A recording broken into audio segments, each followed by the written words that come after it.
పిల్లలు, మీ అందరికీ నా హృదయపూర్వకమైన వందనాలు. అందరికీ హ్యాపీ న్యూ ఇయర్. అంత ఇంగ్లీష్ మీడియమేనే.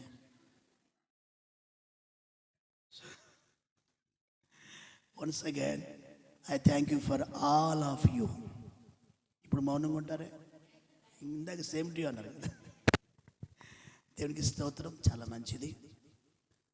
దానియేలయ్య గారు, నేను 14 సంవత్సరాలు నేను డేవిడ్ రాజయ్య దగ్గర కొద్ది రోజులు, ఎక్కువ సంవత్సరాలు నేను పరిచర్య చేసింది, పరిచర్య నేర్చుకుంది అయ్యగారి దగ్గర బాంబేలో.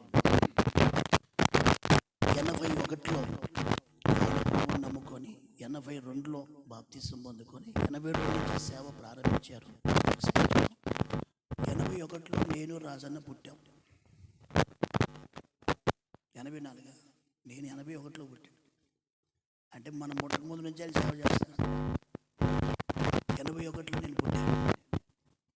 అయితే అప్పటి నుంచి ఆ దినాల్లో యేసన్న గారికి 30 మంది వచ్చేవాళ్ళంట. ఎంతమంది? లేమలలో 30 మంది విశ్వాసం. అప్పటికే అయ్యగారు, ఆయన పెద్దవాడనే నేను అన్నానే అంటాను, అప్పటికే ఆయన గవర్నమెంట్ జాబ్ చేస్తూ మంచిగా స్థిరపడి ఉన్నాడు. ఆ దినాల్లో యేసన్న గారికి మరి హైదరాబాద్ బాంబే తీసుకెళ్ళి ఆ ధోనిలో పరిచయం అయ్యాడు యేసన్న మంత్రాలయంలో.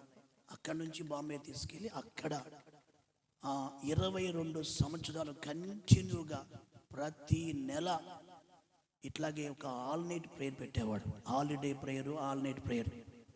ప్రతి నెల 20వ తారీఖు యేసన్న అయ్యగారి చర్చిలో ఉంటాడు. 20వ తారీఖు. దేవునికి స్తోత్రం కలుగునగాక. కనుక అప్పుడు వెస్లీ, అబ్రామ్ అన్న, వెస్లీ అన్న, వీళ్ళందరూ ఎవ్వరు లేరు, అన్నొక్కడే. ఆ దినాల్లో అన్ని యేసన్న గారిని ఆదరించినటువంటి వ్యక్తి డేవిడ్ రాజు గారు, యేసన్న గారు. ఇంకో మాట చెప్పాలంటే మన హనుమాన్ జంక్షన్ దేవదాసాయి గారు, కృపాదానం గారు. ఎంతమంది తెలుసా? ఓకే. కృపాదానం గారి పెద్ద కుమారుడికి అయ్యగారు కుమార్తెను ఇచ్చారు, పెద్ద కుమార్తెను. అట్లా దేవదాసాయి గారు, ప్రేడీపాలయ్య గారు, కృపాదానం గారు, వేసలయ్య గారు, వీళ్ళంతా ఒక బంధువర్గంగా ఉన్నారు. దేవుని మహాకార్యం. నేను 14 సంవత్సరాలు డేవిడ్ రాజయ్య నన్ను బాంబేకి పంపించాడు. అక్కడికి వెళ్ళి నన్ను ఒక సొంత కుమారుడిలాగా వాళ్ళ ఇంట్లో నేను పెరిగాను. తర్వాత నేను సేవకి వెళ్తున్నాను అన్నప్పుడు ఆయనే నన్ను అభిషేకించి వైజాగ్లో ఆర్డినేషన్ చేయించి నన్ను ఆశీర్వదించి 2008లో నన్ను ఆంధ్ర పంపించాడు. దీనికి స్తోత్రం కలుగునగాక. మంచి సేవకునిగా సిద్ధపరిచాడు. తర్వాత నా జీవితంలో మొట్టమొదటిగా వీడు వాక్యం చెప్పగలడని గుర్తించిన వ్యక్తి ఆయనే. ఆమె చెప్పండి గట్టిగా.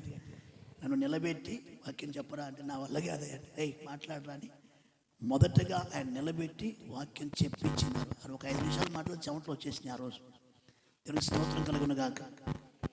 ఆ విధంగా నేను బొంబాయి వెళ్ళిన తర్వాత నాకున్న పాస్టర్స్, పెద్ద పెద్ద పాస్టర్లు అందరితో అక్కడే పరిచయం. మదనపల్లి రాజేష్ గారు కానివ్వండి, మన సురేష్ గారు కానివ్వండి, యేసన్న గారు కానివ్వండి, డేవిడ్ రాజయ్య గారు కానివ్వండి, వీళ్ళందరూ కూడా ఎక్కువగా ఈ పెద్ద పెద్ద పాస్టర్స్ పరిచయం అని అంటే అన్నగారి చర్చిలోనే ఆయన వాళ్ళందరినీ పిలిచి మీటింగ్స్ పెట్టి. స్టీఫెన్ పాల్ గారు అప్పుడు ఒక బ్యాగ్ తలుచుకుని వచ్చేవాడు. ఎక్కడ? వైజాగ్ స్టీఫెన్ పాల్ గారు. తర్వాత ప్రవీణ్ గారు, శ్యామ్ కిషోర్ గారు. ప్రతి నెల సెకండ్ సాటర్డే ఆయన వచ్చి మీటింగ్ పెట్టుకునేవాడు. వీళ్ళందరూ కూడా అక్కడే పరిచయం అయ్యారు బాంబేలో. సో ఈ రాత్రి దైవజనుడు మన మధ్యలో ఉంటుంది, చాలా ఆశీర్వాదం. ఆయనకి 70 సంవత్సరాల వయసు, కానీ అప్పుడు ఆయనతో నేను నడవలేను. అంత ఫాస్ట్గా నడుస్తాడు, ఎక్కువగా వాకింగ్ చేస్తాడు. దేవుడు మంచి ఆరోగ్యం ఇచ్చాడు. పైగా యేసుదాస్ అన్న పోరాటం, ఆత్మీయ పోరాటం, స్తుతి సింహాసన, ఈ పాటలు రాసిన యేసుదాస్ అన్న, బాబన్న. ఎంతమంది తెలుసు? ఆయన అంటే రాజన్న గారికి ప్రాణం. ప్రారంభ దినాల్లో మరి ఆయన్ని చూస్తూ రాజన్న 10th క్లాస్ ఆ టైంలో ఆ దైవజనుడు, ఈ దైవజనుడు అంటే అంత ప్రేమ, ఈయనంటే ఆయనకి అంత ప్రేమ. ఆ దినాల్లో డేవిడ్ రాజు గారు అందరికి వచ్చినప్పుడు అట్లా ఆ విధంగా ఒక మంచి దైవజనుడు మన మధ్యకు రావడం మనకు ఆశీర్వాదం. ఆమేన్. ఆయన చక్కగా దేవుని మాట తెలుగులో చెప్తాడు. ఆయన మాతృభాష ఎప్పుడు కూడా ఆయన చదివేది కన్నడ బైబిల్. కన్నడ బైబిల్ చదివి తెలుగులో ప్రసంగం చేస్తాడు ఆయన. నిజం. కానీ తెలుగులో చక్కగా మాట్లాడతాడు. నేను ఫస్ట్ ముంబై వెళ్ళినప్పుడు నన్ను ఆదరించి అన్ని విధాలుగా నన్ను నా తమ్ముడిని బలపరిచి మమ్మల్ని ఒక సేవకులుగా తయారు చేసి పంపించాడు. ఆమెను చెప్పండి గట్టిగా.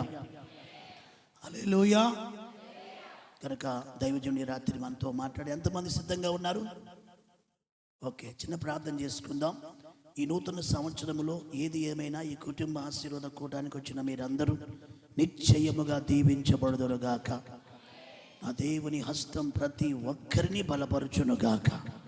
చిన్న ప్రార్థన చేసుకుందాం. ప్రేమగల తండ్రి, పరిశుద్ధుడా, మహోన్నతుడా, దైవజనుడు డానియల్ అన్న గారిని మా మధ్య క్షేమంగా తీసుకొచ్చి ఆ దినాల్లో డేవిడ్ రాజయ్య గారు, యేసన్న గారు వారితో సమకాలికులుగా ఆ రోజుల్లో తండ్రి వారికి ఎంతో సహకారంగా నిలిచినటువంటి దైవజనుడు ఈరోజు మా ప్రాంతానికి, ఈ ప్రకాశం జిల్లా ఈ చిన్న ప్రాంతానికి రావడానికి కూడా మీరు సాయం చేశారు తండ్రి. మరి ముఖ్యంగా రాజన్న గారిని, వారి కుటుంబాన్ని, సంఘాన్ని మీరు ఎంతో ప్రేమించారు, మేము నమ్ముచున్నాం. ఒక గొప్ప దైవజనుని ప్రభు మీరు తీసుకుని వచ్చారు, మీకు స్తోత్రం. ఆయన నోట పలుకుతున్న ప్రతి మాట మాకు దీవెనగా మార్చబడునుగాక. దీవెనకరమగు వర్షం మమ్మలను తడుపునుగాకి రాత్రి ఆత్మతో నింపి నడిపించి బలపరచమని యేసుక్రీస్తు శక్తిగల నామములో మరొకసారి రాజన్న గారిని, కుటుంబాన్ని, బిడ్డలను, సంఘ బిడ్డలందరినీ కూడా, యూత్ను కూడా మీరు దీవించి మహిమాగాంత ప్రభావం పొందుకోమని యేసయ్య నామములు అడుగుచున్నాము తండ్రి, ఆమేన్. గట్టిగా చప్పులు కొడుతూ దైవజనుని డానియల్ అయ్య గారిని ఆహ్వానించుదాం.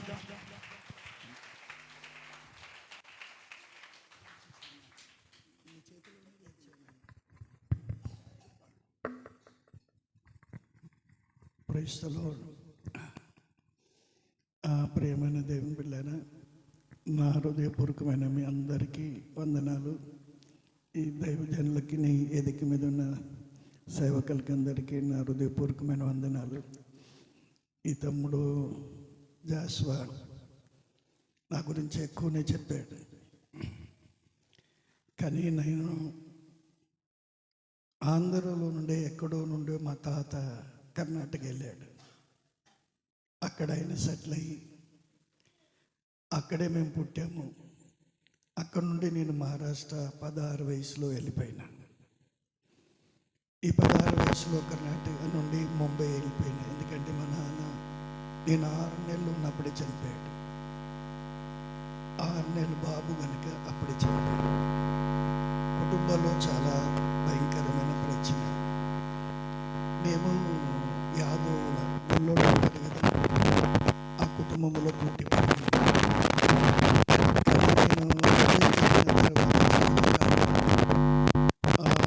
అక్కడ ఒక గవర్నమెంట్ జాబ్ చేస్తూ వచ్చాను. తర్వాత దేవుణ్ణి మేము ఎరగలేదు కనుక తెలియదు. త్వరగా కొంచెం ఒక 19 వయసులో, ఆ తర్వాత 19 వయసు ఉంటుంది నాకే, 19-20 వయసు ఉంటుంది అంతే. అందుకైతే పెద్దగా ఉండదు. వివాహం చేశాను. నాకు చాలా కాలం వరకు నాకు పిల్లలు లేరు. మేము ప్రతి సంవత్సరము తిరుపతికి పోయేవాళ్ళం, 1-2 సార్లు పోయేవాళ్ళం. కానీ మాకు చాలా ఒక పద్ధతి ఉండేది అక్కడ. కానీ మా పక్కన, నేనున్న చోటు పక్కన ఒక ఆదోని అనే ఒక గుంతకల్ దగ్గర ఆదోని అనే ఒక ప్రాంతం ఉంది. అక్కడున్న ఒక తల్లి మమ్మల్ని చూస్తూ ఉంది. ఆ తల్లి మాత్రం సువార్త చెప్పడానికి ప్రారంభించింది. నేను చాలాసార్లు ఆమెని గద్దించాను. మాకెన్ని దేవుళ్ళు ఉన్నాయి, అవే ఏమి చేయలేకపోతే మీ దేవుడు ఏం చేస్తాడు పో అని తిట్టేవాడిని. కానీ ప్రియమైన వాళ్ళారా, ఆ తల్లి మానక సువార్త చెప్పింది. కానీ ఒక్క రోజున చాలా ఏది లేకున్నట్టుగా కూర్చొని ఉన్నప్పటికీ ఆమె వచ్చి సువార్త చెప్తే నేను భయంకరమైన తాగుబోతుండే.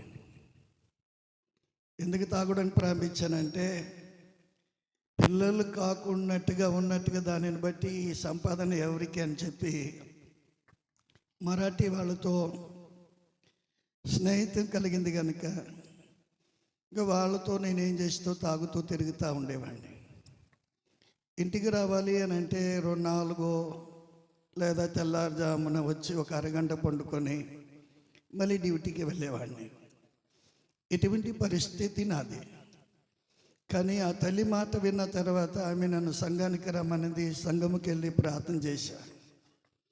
ఒకవేళ నువ్వు నిజమైన దేవుడివై ఉంటే, నువ్వు నాకు సంతానం ఇచ్చినవంటే నా బతుకంతా నీకు అర్పిస్తా అని ఒక చోటు కూర్చొని, ఒక గోడ కూర్చొని అలాగ తీర్మానం చేసి ప్రార్థన చేసుకున్నా.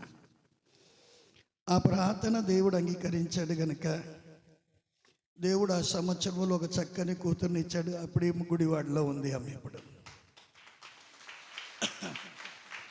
ప్రియమైన వాళ్ళరా, మీరు అప్పుడు నేను నా జీవితం అంతా ప్రభుకి అర్పించి అక్కడక్కడ సువార్త సేవకి వెళ్ళడము, వాళ్ళతో ప్రార్థనలకు వెళ్ళడము జరుగుతుంది. అలాగన జరుగుతూ వచ్చింది. నా సాక్ష్యం చాలా పెద్దది. మనం 10:30కి ముగించాలా, అది కూడా నా మనసులో పెట్టుకున్నాను. కొంచెం మీరు బాగా గమనించవలసింది, మని చేయగలుగుతున్నానేమంటే, ఆ తర్వాత దేవుడు ఒక కుమార్తెని ఇచ్చాడు. ఆ కుమార్తె నేను హాస్పిటల్కు కానీ తీసుకొని పోవడానికి నమ్మలేదు. ఎందుకంటే అంతా నాకు సువార్తను చెప్పిన వాళ్ళు నూరు పోసారు కదా, నాకు దేవుడు అద్భుతం చేస్తాడని దేవుని మీద నమ్మకం పెట్టుకొని చాలా కన్నీటితో ప్రార్థన చేశాం. కానీ ఆ కూతురు చనిపోయింది.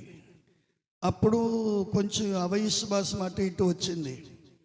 అయినా ప్రభు సన్నిధిలో రోజున కూర్చొని ప్రార్థన చేస్తూ ఉంటే ఎవరో ఒక వ్యక్తి నా వీపు వెనక నిలబడి అగ్ని మండుతున్నట్టుగా కనబడింది. దాన్ని నమ్మి ప్రభు సన్నిధిలో ప్రార్థన చేసుకొని నేనే వెళ్ళి పాస్టర్కి చెప్పి ఆ సమాధి కార్యక్రమాన్ని అన్నిటికీ ఏర్పాటు చేశాం. మా వాళ్ళు, మా కులస్తులు ఒక్కళ్ళు రాలే. క్రైస్తవులు అమ్ముకున్న వాళ్ళు వారే వచ్చి ఆ సమాధి కార్యక్రమం జరిగించారు. తర్వాత నేను అలాగ ప్రార్థన చేస్తూ ఉన్నప్పటికీ నేను బిడ్డను తీసుకున్న కొడుకుని ఇస్తాను అని అన్నాడు ఆయన. దేవుడు ఆ రోజున ఒక కుమారుని ఏ నెల ఆమెను తీసుకున్నాడో అదే నెల కుమారుడు పుట్టాడు. ఇప్పుడు ఆయన ప్రపంచమంతా తిరుగుతాడు. మీరు ఇమానుయేల్ గోలార్ అని మొబైల్లో కొట్టారంటే ఆయన పాటలన్నీ మీరు వింటారు. ఆయన పాటలన్నీ మీరు వినగలుగుతారు. తెలుగు పాడతాడు, హిందీ పాడతాడు, ఆయన ప్రతిదీ అన్ని పాటలు పాడతాడు. ఆ తర్వాత దేవుని దగ్గర ప్రార్థన చేస్తూ కౌలు పిల్లలు ఇద్దరిని ఇచ్చాడు. ఒక కుమారుడు, ఒక కూతురు. ఇప్పుడు ఆయన చిన్నవాడు గవర్నమెంట్ జాబ్ చేస్తున్నాడు. నా జాబ్ ఆయనకి ఇచ్చాడు, వదిలేసి. తర్వాత నా చిన్న కూతురు కూడా అక్కడే ముంబైలోనే ఉంది. ప్రియమైన వాళ్ళారా, దేవుడు నన్ను అధికంగా ప్రేమించాడు కనుక ఆ రోజుల్లో నేను ఒక 81 ఆధునికి నన్ను వాళ్ళు తీసుకెళ్లారు, సువార్త చెప్పిన వాళ్ళు. అక్కడ దైవజనుడు వేసాను నాకు పరిచయం అయ్యాడు. నన్ను చూస్తూ ఉన్నాడు. నేను ఆ రోజుల్లో సఫారీ సూట్ వేసేవాడిని. వేసాను, నన్నే చూస్తున్నాడు. నేను నన్ను ఎందుకు చూస్తాను ఈ మనిషి అని నేను అనుకునేవాడిని. కానీ నన్ను పిలిచి మాట్లాడాడు. నాయన నువ్వు ఎక్కడి నుండి వచ్చావు అని అడిగాడు. నేను ముంబైలో ఉంటున్నాను, వీళ్ళు పిలిచారు సువార్తకని, మీటింగ్ పెట్టాము, రమ్మని పిలిచారు, అందుకు వచ్చాను అని అన్నాడు. నువ్వు ముంబై పిలుస్తానంటే నేను వస్తా అన్నాడు. మీరు ఎప్పుడైనా రావచ్చు సార్, నేను చూసుకుంటా మిమ్మల్ని అన్నా. కానీ వెంటనే అదే 82లో ముంబై వచ్చాడు. ఇలాగ ఒక చిన్న హాల్ మాట్లాడి నేను ఒక మీటింగ్ పెట్టాను 3 రోజులు. అది గంభీరంగా జరిగింది. తర్వాత ఆయనే రావడానికి ప్రారంభించాడు. 1 రోజులు మా దగ్గర ఉన్నాడు, 15 రోజులు నా దగ్గర ఉన్నాడు. తర్వాత ఆయన పరిస్థితి చాలా కష్టంగా ఉండేది. నేను లేమల్లి వెళ్ళి చూస్తూ ఉంటే 30 మంది వచ్చేది. ఒకే డ్రెస్తో ఉన్నాడు, దాన్ని ఉతుకుతున్నాడు, దాన్ని వేసుకుంటున్నా పరిస్థితి అంది. అప్పుడు నేను చూసి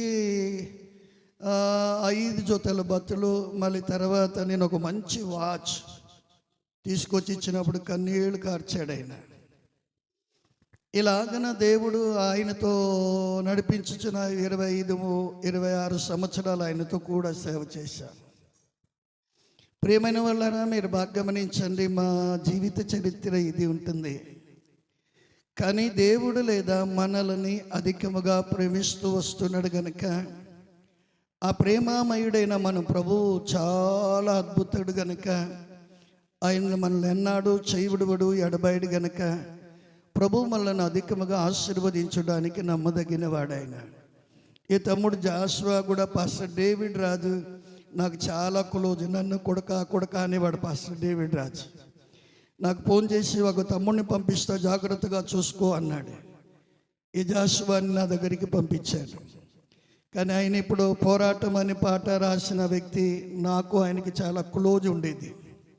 ఎందుకంటే మినిస్ట్రీలో ఉన్నాము కదా, మినిస్ట్రీలో ఉన్నప్పటికీ నేను హైదరాబాద్ వచ్చానంటే చాలు, అయ్యా నా దగ్గరికి రా, నా సంఘానికి రా అని పిలిచేవాడు ఆయన. కానీ నేను ఆయనతో చాలా కలిసి మెలిసి ఉండేవాడిని.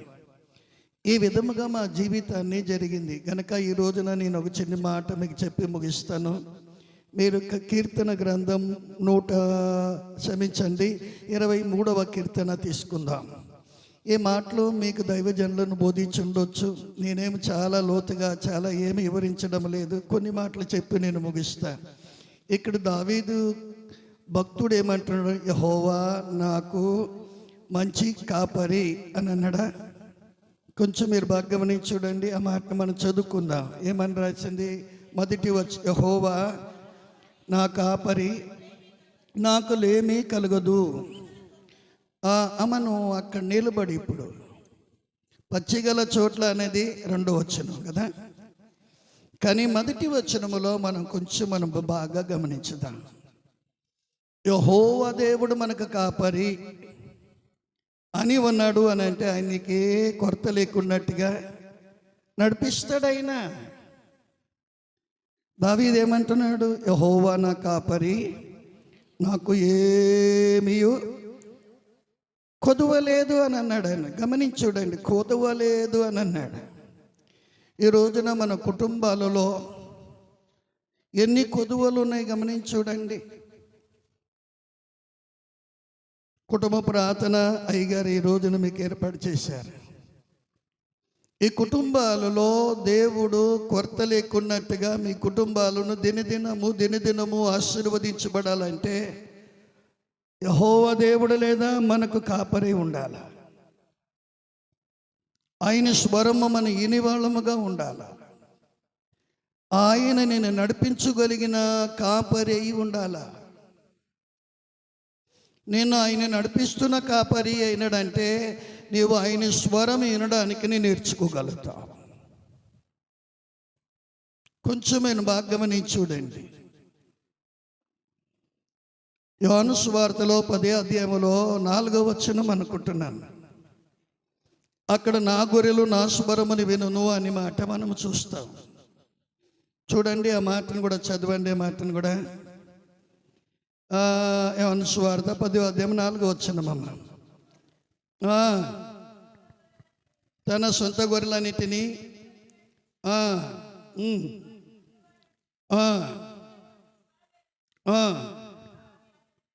గమనించి చూడండి అమ్మా. గనుక అతని స్వరము వినును. మళ్ళీ ఏం చేస్తావంట? అవి అతనిని వెంబడిస్తున్నవంట. ఈ రోజున క్రైస్తవులమైన మనం, క్రైస్తవ బిడ్డలమైన మనం ఆయనని వెంబడించడానికి నేర్చుకుంటున్నామా? ఆయనకి గొర్రెలుగా మార్చబడ్డామా? మనం ఆయన స్వరం వింటున్నామా? ఆయన స్వరము మీరు విన్నారు అని అంటే మీ కుటుంబంలో ఏ కొదువు అనేది ఉండదో, ఏ కొదువు అనేది ఉండదు మన గుడారాల్లో. ఏ దరిద్రం మన గుడారములో ఉండదో, ఏ శాపం అనేది మన గుడారములో ఉండదో. దేవుడైన యెహోవా నీకు మంచి కాపరిగా ఉన్నాడు అంటే ఆయన నీకు ఏ కొదువ లేకున్నట్టుగా ఆయన నిన్ను నడిపించడానికి నమ్మదగిన దేవుడైన. కొంచెం మీరు బాగా గమనించవలసి చేయగలుగుతున్నాను. నాకు ఇవ్వడిన సమయంలో నేను ముగిస్తా. ఎందుకంటే నేను టైంకి చాలా కరెక్ట్ మనిషి. కొంచెం మీరు బాగా గమనించండి. నేను చెప్పమంటే మీకు ఇవన్నీ మాటలు మీకు వివరించి చెప్పగలుగుతా.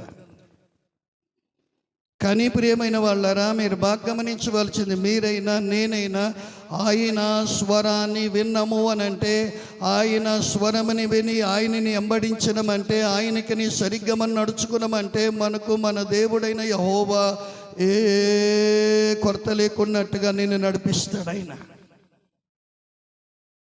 ఏ కొరత ఉండదండి మన కుటుంబాల్లో. ప్రభు అయిన యేసుక్రీస్తుని నమ్మిన రోజు నుండి ఈ రోజు వరకు నాకు ఏ కొరత లేకున్నట్టుగా నడిపిస్తే పెద్ద ధనవంతుడని నేను చెప్పను. కానీ కొరత లేకున్నట్టుగా దేవుడు నడిపిస్తూ వస్తున్నాడు. ఆయన కొరత లేకున్నట్టుగా దేవుడు నడిపిస్తూ వస్తున్నాడు. ఆయన ఎల్లప్పుడూ ఆయన స్వరం వినాలని నేను ఆశపడుతూ ఉంటాను. ప్రభువా, నాతో మాట్లాడు, నేను మెల్లని స్వరముని నీ వినాలని ఆశపడుతున్నానయ్యా. ఇదిగో నీ మాటని వెంబడించాలి, నీకు పోలికగా నడుచుకోవడానికి ఆశపడుతున్నాను ప్రభువా. నా కుటుంబంలో కానీ నా పిల్లల మధ్యలో కానీ ఏ కొరత లేకున్నట్టుగా నడిపించమని దేవుని సన్నిధిలో నేను ప్రార్థన చేయవలసిన రోజులున్నాయి. కానీ ఈ రోజు వరకు ఆయన అద్భుతంగా నన్ను నడిపిస్తూ వస్తున్నాడు. ఆయన ప్రియ దేవుని బిడ్డలారా, మీరు బాగా గమనించి చూడండి. మీరైనా నేనైనా ఆయన కాపరి అయి ఉన్నాడు అని అంటే, మిమ్మల్ని ఆయన ఏ కొరత లేక ఏ కష్టము లేకున్నట్టుగా మిమ్మల్ని నడిపించడానికి నమ్మదగిన వాడు అనేది మర్చిపోకూడదు. ఈ యోహాను సువార్తలు చూసాం కదా, అవి నా గొర్రెలు గనక నేను అటు ముందుగా ఉందును, అవి నన్ను వెంబడించును, అవి నా స్వరాన్ని ఏం చేస్తావంట, ఏమన్నా నా స్వరమును వింటావి అని మనము చూస్తున్నాం. స్వరం విన్నామనుకోండి, ఆయనను మాత్రం బాగా వెంబడిస్తాం, బాగా వెంబడిస్తాం. ఆయనకి స్వరమైన వాళ్ళు, క్రీస్తు యేసు స్వరమును వినగలిగిన వాళ్ళు ఆయనకి లోబడి ఆయనకి అన్నిటికీ అధీనము కలిగి నడుచుకుంటారు. ప్రియమైన వాళ్ళరా, మీరు బాగా గమనించి వాళ్ళు ఇచ్చి మని చేయగలుగుతున్నాం. మనం అక్కడే తప్పిపోతున్నాం. ఆయన స్వరం వినడం లేదు. ఆయన మనకి కాపరి లేడు. మనల్ని నడిపించవలసిన ఆ మహిమ కలిగిన రాజు నిన్ను నన్ను నడిపించలేని స్థితిలో కనబడుతూ వస్తున్నాడు. ఎవరు నడిపిస్తున్నారు తెలిసిన? ఇంకొకడు ఉన్నాడు మనకి ఈ లోకములో. వాడు మహా దుర్మార్గుడు, దుష్టుడు అని చెప్పబడుతూ వస్తుంది. వాడు దొంగ అని అదే యోహాను సువార్తలో రాయబడింది. దొంగలించడానికి మరి దేనికి రాడంటే వాడు. కొంచెం చూడండి, ఆ 10వ వచనం చదవండి. మాటలో దొంగతనమును హత్యమును నాశనమును చేయడానికి వచ్చును కానీ మరియు దేనికి రాడు. కొంచెం మీరు బాగా గమనించి చూడండి. దొంగ ఎందుకు వస్తాడు మన ఇంటికి? దొంగతనం చేయడానికి వస్తాడు. మీరు బాగా గమనించి చూడండి. ఒక దొంగ వచ్చినది, వాడు ఏం చేస్తాడు? ఏం దొంగతనం చేస్తాడు? మొదట బీరువాళ్ళు చూస్తూ ఉంటాడు, ఏం పెట్టారు, బంగారమా డబ్బా, దీని మీదే వాడు మనసు ఉంటుంది. కానీ ఈ దొంగ ఏం చేస్తాడు అంటే, విశ్వాసంలో ఉన్న విశ్వాసాన్ని దొంగతనం చేయడానికి వస్తాడు. వాడు విశ్వాసములో మనం అధికముగా వెతుకుతున్నాము చూడండి, వాళ్ళని పాడు చేయడానికనే వస్తాడు వాడు. ప్రార్థన చేయాలని మనం ఒక తీర్మానం చేసుకుంటున్నాం అనుకోండి, అదే సమయంలో ఎవరైనా ఒకళ్ళు వస్తారు. ప్రార్థన అయిపోయింది అక్కడే. మీరు అనుకున్నారు అనుకోండి, ఈ రోజున 1 గంట బైబిల్ చదువుకోవాలని, అదే సమయంలో ఎవరో ఒకళ్ళు వస్తారు, వాడు పంపిస్తాడు. మీరు బైబిల్ చదువుకున్నట్లుగా చేసేస్తాడు ఆయన. ఏమి మిమ్మల్ని దొంగిలించాడు ఆయన? ప్రార్థనను దొంగిలించాడు, బైబిల్ చదివలేదు దొంగిలించాడు. దాని ద్వారా వీళ్ళు బాగుపడతారని వాడికి తెలుసు గనక, దాని ద్వారా వీళ్ళు మంచోళ్ళు అవుతారని తెలుసు గనక ఇది దొంగిలించడానికి చూస్తాడు ఆయన. అమలారా, ఇది దొంగిలించడానికి చూస్తాడు ఆయన. ఈ రోజున మనం బాగా గమనించవలసి మంచి దొంగ దొంగలించడానికి వస్తున్నాడు అనేది. ఆయన ఈ లోకములో చాలా మటుకి విశ్వాసులని నాశనానికి గురి చేయడానికి వస్తున్నాడు. ఆయన చేతులు జోడించి మీకు చెప్పాలని ఆశపడుతున్నాను. ఆయనకి మీరు సమయం ఇవ్వద్దండి. ప్రార్థన సమయానికి మనం ప్రార్థన చేయడానికి నేర్చుకుందాం. ఎవరు స్వరం వినాలి? మనము క్రీస్తు యేసు స్వరమని వినాలి. మనం ఎవరు స్వరం వినాలి? మనం మన దేవుడు, మనల్ని పుట్టించినవాడు, మనల్ని పోషించుచున్నవాడు, ఇదివరకు పెంచుతున్నవాడిని స్వరమని ఆయన సన్నిధిలో మోకాళ్ళ మీద ఉండి ప్రార్థన విన్నపము చేయడానికి నేర్చుకోవాలి. బైబిల్ బాగా చదివి ప్రభువా దీనిని కొంచెం నాకు తెలియపరచమని అనుకున్నామంటే దేవుడు మనకు తెలియపరుస్తాడు. కొంచెం మీరు బాగా గమనించాలేమని చేస్తున్నాను. నాకు తమ్ముళ్ళు అనేది రాదు. సువార్త సేవ చేస్తున్నప్పటికీ తమ్ముళ్ళు వాళ్ళు బొంబాయి చాలా మహారాష్ట్రకు వచ్చేవాళ్ళు. కానీ నా సేవలో వాళ్ళు కూడా వచ్చి తెలుగులో ఉన్న వాళ్ళ మధ్యలో సువార్త చెప్పేవాళ్ళు. వాళ్ళ చెప్పే మాటలు నాకు అర్థం కావు. ఒక రోజున ప్రార్థన చేస్తున్న ప్రభువా వీళ్ళు చెప్తున్న మాటలు అర్థం కాదు, ఏం చేయాలి ప్రభువా అని అన్నా. నువ్వు లేచి నిలబడరా అన్నాడు. 10 సంవత్సరాలు తమిళ వాళ్ళతో తెలుగులో ట్రాన్స్లేట్ చేశాను నేను. 10 సంవత్సరాలు తమిళ్ టు తెలుగు ట్రాన్స్లేట్ చేస్తూ సేవ చేశా, సువార్త సేవ చేశా. తమిళ్ నల్లా తెలియదు, నల్లా పేస ముడియం. అయినా నేను వాళ్ళతో కలిసి నేర్చుకొని ఆ సేవ చేయడానికి మీరు బాగా గమనించి చూడండి. ఒకసారి బాపట్ల వాళ్ళు మనకున్నారు కదా, కుష్ఠరోగులు ఉన్నారే, అక్కడ 150 మంది 160 మంది ముంబైలో అడుక్కోవడానికి వస్తారు. వాళ్ళ మధ్యలో ఒక తమిళ అయినా సువార్త సేవ చేయగలిగిన మాట. ఆయన ఏమన్నాడంటే నన్ను వచ్చి, అన్న నీవు రావాలి బాపట్ల వాళ్ళకి తెలుగులో మేము క్రిస్మస్కి వాళ్ళకి కొంచెం గిఫ్ట్లు ఇస్తాము, నువ్వు రా అని నన్ను బలవంతం చేసి పిలిచారు. సరే నేను అక్కడికి వెళ్ళి సువార్త చెప్పాలి కదా వాళ్ళకని వెళ్ళిన తర్వాత తమిళ అయిన వచ్చిన వాడు ఏం చెప్పాడంటే 4 మాటలు తమిళ్లో చెప్తే 10 మాటలు ఇంగ్లీష్లో చెప్తున్నాడు ఆయన.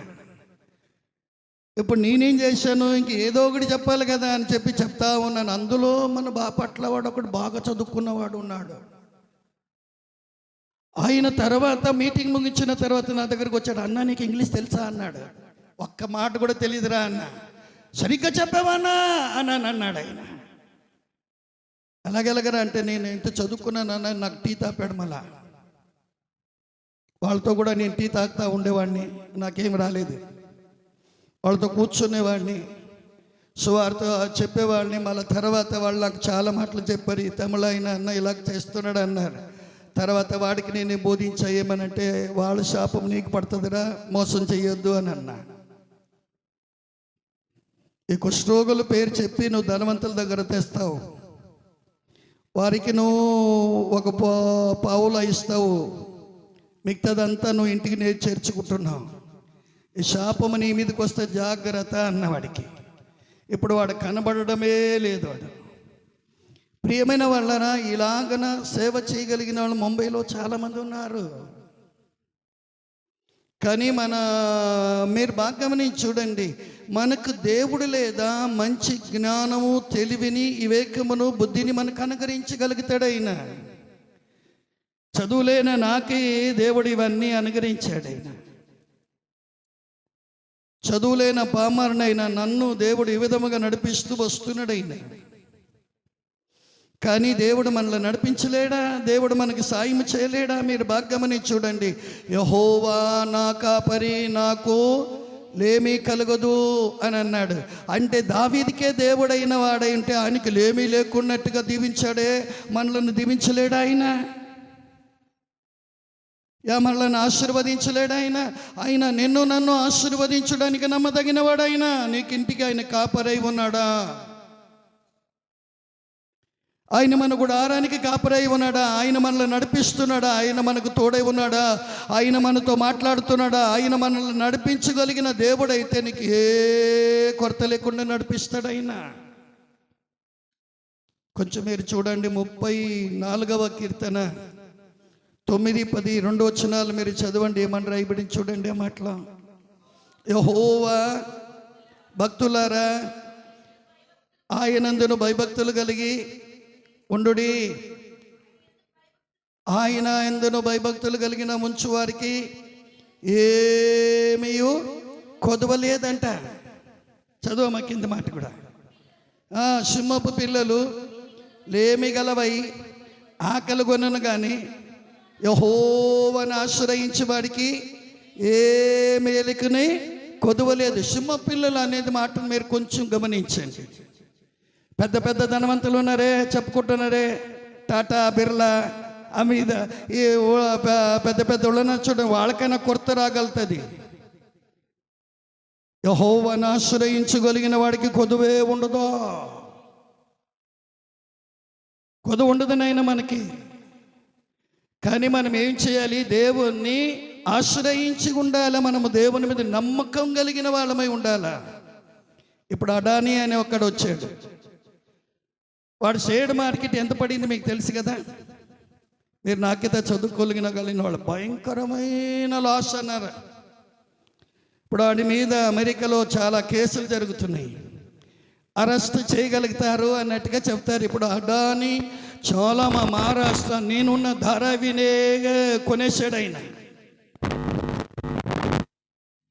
కానీ ఆయన కూడా కొదవగలుగుతాడు, లేమి కలిగి బతుకుతాడు. మనకు ఏ లేమి కడువ లేకున్నట్టుగా దేవుడు మనల్ని ఆశీర్వదించగలుగుతాడు. ఆయన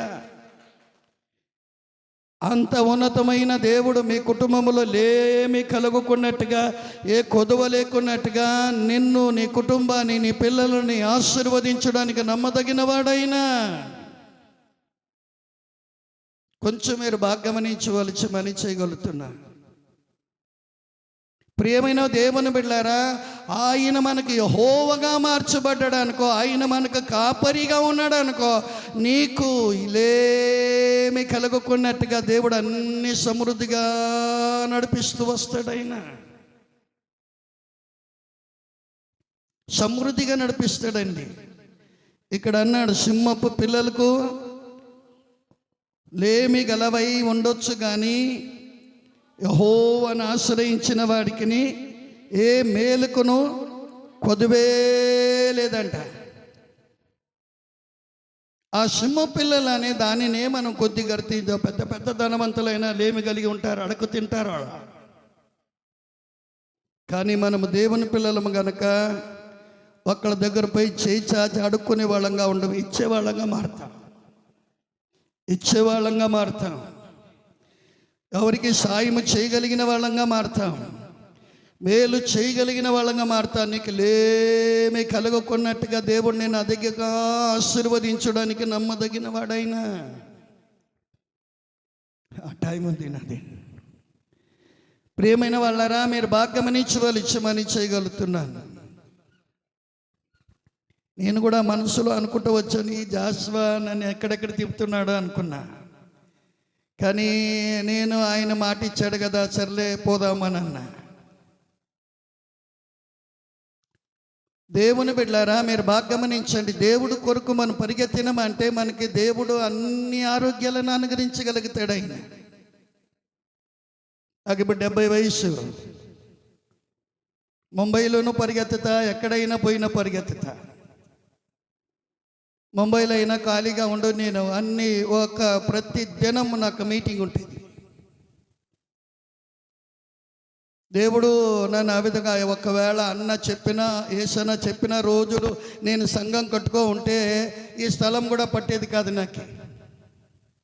అంత విస్తారమైన ఆత్మలని నేను ఆ రోజుల్లో ఏం చేశానంటే, సువార్త చెప్పి మీరు పలానా చర్చికి పోండి అని చెప్పిన వాడిని. కానీ నన్ను యేసన్న చాలా బలవంతేశాడు. ఎంతకాలం రాను ఇలాగ సేవ చేస్తావు, సంఘం కట్టలేవా అని వద్దన్నా అని అనేవాడిని. కొంచెం మీరు భాగ్యమని చూడండి. తర్వాత ఒక రోజున నేను సంఘము కూడా ఒక సంఘానికి మెంబర్గా ఉండాలని ఆశపడ్డా. సువార్త సేవ చేద్దాము, ఏదైనా సంఘానికి మెంబర్గా ఉందాము.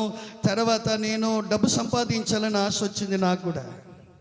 నా ఫ్రెండు మన తమిళ్ వాడే, ఆయన ఏమన్నాడు, నేను పైత్తిగారా అని అన్నాడు. నన్ను పిచ్చోడు వినువు అన్నాడు ఆయన.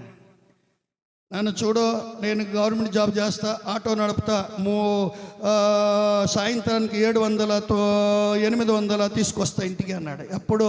ఇది 40 సంవత్సరాల కిందటి మాట. 40 సంవత్సరాల కిందటి మాట. అప్పుడు నేను ఆలోచన చేశారే, నేను కూడా, నాకు 4 పిల్లలు ఉన్నారు కదా, ఏదో ఒక సంఘానికి మెంబర్గా ఉండి మన డబ్బు సంపాదించుదామని అనుకొని ఆ రోజున నాకు పాలు తాపాడైనా మేమిద్దరు కూర్చొని చక్కగా మాట్లాడాము. ఇంటికి వచ్చాను. ఇంటికి వచ్చినప్పటికీ నేను నా అలవాటు ఏమంటే ప్రార్థన చేయకుండా ఇంట్లో ఏది ముట్టుకోను. నేను కాళ్ళు చేతులు కడుక్కొని ప్రార్థన చేయడానికి వెళుతున్నప్పటికీ క్యాలెండర్ మీద ఒక వాక్యం ఉంది, ఇది తీసి చదువుకో అన్నట్టుగా ఆ మాట నేను తీసి చదువుకున్నాను. మీరు కూడా ఇప్పుడు చదవండి కావాలంటే. యెషయా గ్రంథము 41వ అధ్యాయం 13వ వచనం మీరు బాగా గమనించి చూడండి. అది నాకు ఆ రోజున దేవుడు ఇచ్చిన మాట. అది, నీ దేవుడైన యెహోవా నేను భయపడకము, నేను నీకు సహాయము చేతును చెప్పుచు నీ కుడి చేతిని పట్టుకొని ఉన్నాను. బాగా గమనించి చూడండి. ఆయన నా కుడి చేతిని పట్టుకొని ఉన్నాడు. భయపడొద్దు అన్నాడు ఆయన. ఈ మాట ఏ రోజైతే నాకు దొరికిందో ఆ రోజు నుండి ప్రభువు నా మాటలన్నీ అంగీకరిస్తున్నాడా అని చెప్పి తీర్మానాన్ని మార్చేసి ప్రభు కొరకు బతుకుదాం ఇంక మీదట అని ఆలోచన చేసి, తర్వాత యేసన్న వచ్చిన తర్వాత సరే అన్న సంఘం పెడదాంలే అని అన్న. 7గురితో ప్రారంభించాను సంఘం. ఈ రోజున 300, 400 దాకా ఉండొచ్చు నా దగ్గర. హిందీ ఆరాధన ఒక భాగం చేసి, తెలుగు ఆరాధన ఒక భాగం చేసి నడిపిస్తున్నాం. ఇంకొక 2 చోట్ల నడిపిస్తూ ఉంటా. దేవుడు ఆ విధముగా నన్ను ఆశీర్వదించి నడిపిస్తూ వస్తున్నాడు. ఆయన చాలా నమ్మదగిన మన దేవుడు అండి. ఆయన మాటిచ్చు మాట తప్పునేవాడు కానే కాడైనా ఆయన మనమే మాట తప్పుతూ ఉంటాం. ఆయనకి యెహోవా దేవుడు మనకు కాపరి అయినాడంటే ఆయన నిన్ను నన్ను లేదా ఆయన అధికమైన ఉత్తమమైన చోటుకు నడిపిస్తూ వస్తాడు. ఆయన మీరు బాగా గమనించి చూడండి. మత్తయి సువార్త కూడా ఒకళ్ళు తీవండి, 6వ అధ్యాయంలో 33వ వచనాన్ని కొంచెం చూడండి. ఆ మాటను కూడా చదువుకుందాం. ఏమని రాయబడిందంటే, కాబట్టి మీరు నా రాజ్యమును నా నీతిని వెదుకుడి, అప్పుడు అవన్నీ మీకు అనుగ్రహింపబడును. అప్పుడు మీకు అవన్నిటిని ఏం చేయబడతావంట? అనుగ్రహించబడతావంట. మీరు ఆయన నీతిని వెతకండి అయ్యలారా, ఆయన నీతిని వెతకండి, ఆయన పరిశుద్ధతని వెతకండి, ఆయన నడకని వెతకండి. ఆయన జీవితంలో ఏ నడక ఉన్నదో అది వెతికినారంటే మీకు అన్నీ అనుగ్రహించబడతాయి. అన్నీ అనుగ్రహించబడతాయి. మనకి ఏది కొదువ లేకుండా మనకు అనుగ్రహించబడతా వస్తాయి. కానీ నా ప్రియ దేవుని బిడ్డలారా, మీరు బాగా గమనించవలసి చేయగలుగుతున్నాను. మనల్ని మన దేవుడైన యెహోవా ఆయన కాపరి ఉన్నాడు గనక, ఆయన మేపు గొర్రెలమై ఉన్నాము గనక మనల్ని చక్కగా మేపుతాడైన, చాలా ఆరోగ్యముగా ఉంచుతాడైన, చాలా అద్భుతముగా నేను నడిపించడానికి నమ్మదగినవాడైన ఆయనకి మనము గొర్రెలంగా మార్చబడ్డామంటే దేవుడు విశేషకరముగా నడిపిస్తాడండి మనల్ని. ఇప్పుడు మన కీర్తనలోనికి వస్తాము. 2వ వచనం ఏమంటుంది? పచ్చిగల చోట్లో నిన్ను పరుండు చేస్తా అన్నాడు. గమనించి చూడండి. ఆ పచ్చిగల చోట అనే మాటను మీరు బాగా గమనించి చూడండి. పచ్చిగల చోట్లో నిన్ను నేను ఏం చేస్తా? పరుండ చేస్తా అన్నాడు. మళ్ళా ఏమన్నాడు? 2వ మాట అక్కడ, శాంతికరమైన జలముల ఎదుట నిన్ను ఏం చేస్తా? నేను నడిపిస్తాడమ్మా. ఆ నీళ్ళు తాగిన వాడికి ఏ దప్పిగా ఉండదో, ఏ దప్పిగా ఉండదు మనకి. పచ్చిగల చోట్లో నిన్ను నన్ను ఆయన పరుండ చేయగలుగుతాడు. ఆయన నీ ఇంట్లో ఎప్పుడు పచ్చిగానే ఉంటుంది, ఎప్పుడు నీ ఇంట్లో ఆశీర్వాదాలే ఉంటాయి, ఎప్పుడు నీ గుడారములో దీవెనమే ఉంటుంది. నీకు కొదువు అనేదే ఉండదు, కొదువు అనేదే ఉండదండి. పచ్చిగల చోట్ల నేను నడిపిస్తాడు ఆయన. మళ్ళీ శాంతికరమైన జలముల దగ్గరికి నేను నడిపిస్తూ వస్తాడైనా. మీకు బాగా తెలుసు కదా, యోహాను సువార్తలో 4వ అధ్యాయంలో ఒక మాట అన్నాడు. యేసుప్రభు ఒక దగ్గర సమరయ సిరి దగ్గరికి వచ్చేమన్నాడు అంటే, ఇదిగో అమ్మా నాకు నీళ్ళు ఇవ్వు తాగడానికి అన్నాడా లేదా? యేసుప్రభు అన్నాడా లేదా? మీరు బాగా గమనించి చూడండి ఆ మాటని. ఆమె ఏమనింది? బావి పాడైందయ్యా, ఇదిగో నన్ను తాగడానికి నీళ్ళు అడగడానికి నేను సమరయ దానిని, నువ్వు యూదుడివి అని చెప్పినట్టుగా మనం గమనిస్తాం కదా. కానీ ఆయన యేసు ప్రభు ఆ తల్లిని రక్షించడానికి మధురమైన మాట చెప్పాడు. నేనిచ్చు నీళ్ళు నువ్వు తాగినవంటే ఎప్పటికీ నీకు దప్పి కలదమ్మా అన్నాడు ఆయన. యేసుక్రీస్తు ఎవరికైతే నీళ్ళు ఇస్తాడో, యేసుక్రీస్తు ఎవరికైతే దాహమును తీర్చగలుగుతాడో ఎప్పటికీ నీకు దాహమును ఉండదో. ఆయన నేను అధికముగా నేను ఆశీర్వదించడానికి నమ్మదగిన వాడైనా, సమరయ స్త్రీని మార్చగలిగిన దేవుడు ఆయన ఈ రోజున మనలను కూడా మార్చడానికి నమ్మదగిన వాడైనా. సమరయ స్త్రీ ఏం చేసింది? పరిగెత్తిపోయింది ఊర్లో ఉన్న వాళ్ళందరినీ తీసుకొని వచ్చింది అని మనం గమనిస్తున్నాం కదా. ఆమె చెప్పిన మాటలు విన్నారు కదా. మీరు బాగా గమనించి చూడండి. ఇక్కడ మీకు దైవజనులు మీకు బోధిస్తూ వస్తున్నారు, దైవజనులు మీకు వాక్యాన్ని బోధిస్తూ ఉన్నారు. మనము దేవుని వాక్యము అనే నీళ్లను మనం తాగుతూ ఉన్నాము. కానీ ఈ పట్టణంలో ఎంతమంది రక్షణ లేకుండా బతుకుతున్నారే, ఎంతమంది పాపములో మునిగి ఉన్నారే, వాళ్ళని మనం తీసుకొని ఇక్కడికి రావాలి. ఎక్కడికి? ఈ మంది రావణములోనికి. పక్క వాళ్ళ గురించి మనం సువార్త చెప్పాలా, పన్నీళ్ళు కార్చాలా? మీరు బాగా గమనించండి. మా ముంబైలో ఒక తమిళైమ ఒక గుడారములో ఉంది. ఇక్కడ బ్రాహ్మణ వాళ్ళు ఉన్నారు. ఆ తల్లి ఎక్కువ జామున 4 గంటలకు లేచి స్తోత్రం స్తోత్రం స్తోత్రం అండవరే స్తోత్రం స్తోత్రం అని తమ్ముళ్ళు కేకలు పెట్టి ప్రార్థన చేస్తుంది. కానీ ఈమెకి రాత్రి అంతా నిద్ర పట్టదు.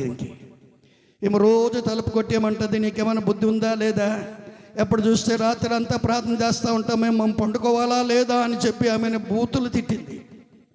రోజు బూతులు తిడతా ఉంది ఆమెని. ఆ దేవుడు ఒక కార్యం చేశాడు ఆ కుటుంబంలో. తన పెద్ద కుమారుడికి భయంకరమైన జ్వరం వచ్చింది.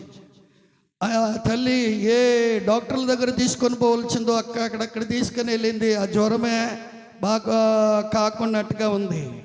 తర్వాత ఆమె అనుకుంది, ఇదిగో ఈ తల్లి నేను దూషించాను కదా, ఈ తల్లిని తీసుకొని పోయి ప్రార్థన చేస్తే బాగవుతుందేమో. నేను పోయి కాళ్ళు పట్టుకొని అడిగింది, అమ్మా నేను చాలా దూషించాను, చాలా అవమానపరిచాను, చాలా బూతులు మాట్లాడాను, ఇదిగో నా కొడుకు చాలా జ్వరముతో ఉన్నాడని. వెంటనే ఆమె ఏమి అన్నది, అమ్మ అలాగనొద్దు అని పరిగెత్తి ఆమెతో పోయి ప్రార్థన చేసింది. వెంటనే జ్వరం పోయింది.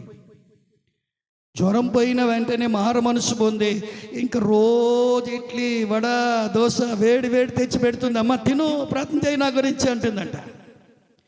ఆ కుటుంబమే మార్చబడింది. కొంచెం మీరు బాగా గమనించి చూడండి. నేను కూడా ఇలాగన సువార్త ముంబైలో చాలా చేశాను. కుష్ఠరోగుల మధ్యలో సువార్త సేవ చేశాం. హాస్పిటల్ మధ్యలో సువార్త సేవ చేస్తూ ఆ రోగులకి వాక్యాన్ని బోధించుతూ వచ్చాము.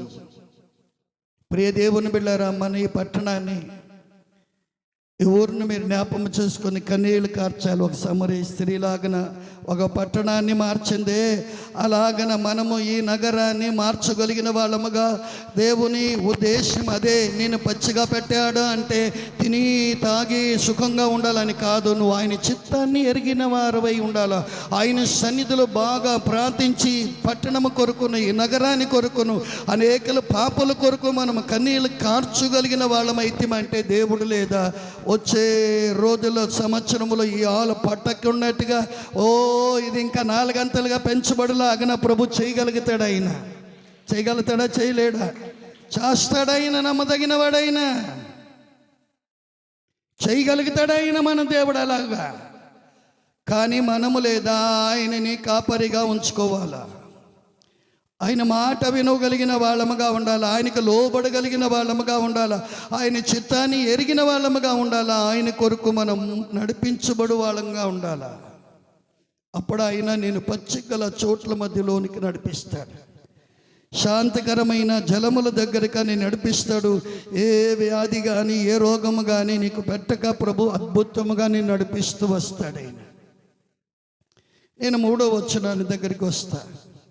ఏది కీర్తన గ్రంథం 23వ అధ్యాయం 3వ వచనం ఏమని రాయబడిందంటే, నా ప్రాణముకును ఆయన చేదదీసి తన నామముకు తగినట్టుగా ఆయన నామానికి తగినట్టుగా నేను నీతి మార్గములో నడిపిస్తాడు. నేను ఎవరు చూసినా కానీ అరే యేసు బిడ్డ అని చెప్పగలుగుతారు. తన నామానికి తగినట్టుగా నీతి మార్గములో నడిపిస్తాడు మనల్ని. బ్రదర్స్, నా యవన కాలములో నేను భయంకరమైన పాడైపోయినా. సుమారము 25 వయసులో ప్రభుని నమ్ముకున్నాను అనుకుంటున్నా. 22, 23 ఆ వయసులో. కొంచెం మీరు బాగా గమనించవలసింది, దేవుని తెలుసుకున్న తర్వాత కొండల మీదకి ఒంటరిగా పోయి నేను 4 రోజులు నీళ్లు ముట్టుకునేవాడిని కూడా కాదు. అదే సమయంలో యేసన్న అనేవాడు, నువ్వు చనిపోతావరా అని అనేవాడు. అన్న చనిపోతే చనిపోతాను అన్నాడు. నువ్వు బాగా తినరా, సేవ చేయరా, బాగా నువ్వు సేవ చేయాలి అని అన్నాడు. ఈ రోజుల్లో నాకు కొంచెం గ్యాస్ ప్రాబ్లం అధికంగా ఉంటుంది, నేను యేసన్నని తలస్తా ఉంటా అని చెప్పిన మాట ఏంటంటే బాగుండేది అని అనుకుంటా. ఆ రోజుల్లో నేను ఉపవాసము, శుక్రవారం, శనివారం, ఆదివారం ఏది ముట్టుకునేవాడిని కాదు. దేవుణ్ణి చూడాలని ఆశ ఉండేది, దేవుడు నాతో మాట్లాడాలని ఆశ ఉండేది, దేవుని ప్రకారంగా జీవించాలని ఆశ ఉండేది. అలాగన ఉపవాసాలతో ఉండి ప్రభు సన్నిధిలో ప్రార్థన చేస్తూ వచ్చాను. తన నామానికి తగినట్టుగా జీవించాలనేవాడిని. తనకు యోగ్యముగా మనం నడుచుకోవాలి, తన పిల్లలను పెంచుకోవాలని అనుకునేవాడిని నేను. యోహాను సువార్తలో అన్నాడు కదా, మొదటి అధ్యాయములో తనని ఎందరూ అంగీకరించెదరో